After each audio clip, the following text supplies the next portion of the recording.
रामू एक बेहद हंसमुख इंसान था जिसे मजाकिया बातें और हंसी मजाक बहुत पसंद था। एक दिन वह बाजार में घूम रहा था, तभी उसकी नजर एक तोते पर पड़ी जो पिंजरे में बैठा था। तोते के ऊपर एक बोर्ड लगा था, चुटकुला बोलने वाला तोता। रामू को बड़ी दिलचस्पी हुई।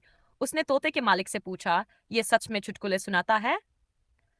मालिक मुस्कुराया और बोला, बिल्कुल, बस इससे कहो चुटकुला सुनाओ, फिर देखो इसका कमाल।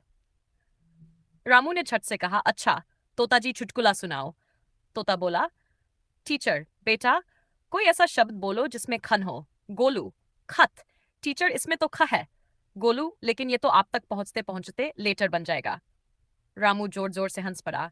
उसे मजा आ गया और उसने तुरंत वह तोता खरीद लिया।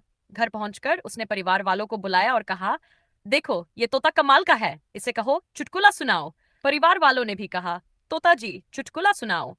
तोता तुरंत बोला, डॉक्टर, तुम्हारी आंख कैसे चोटिल हुई? मरीज बीवी के फोटो को देख रहा था, अचानक उसने पूछा, कैसी लग रही हूं? डॉक्टर, फिर? बस आंख में चक गई। सब हंसते हंसते लोटपोट हो गए। अब ये तोता घर में हर किसी को हंसाने लगा।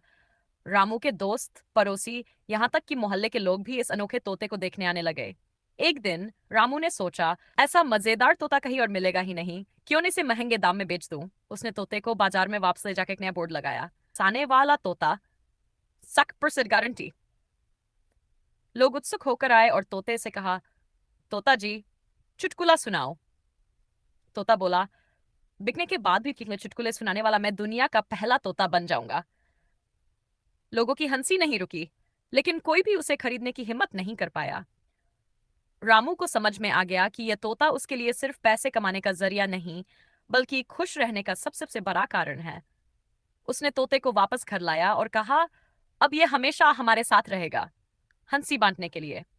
तोता झट से बोला, रामू भाई, अब चुटकुला तुम सुनाओ।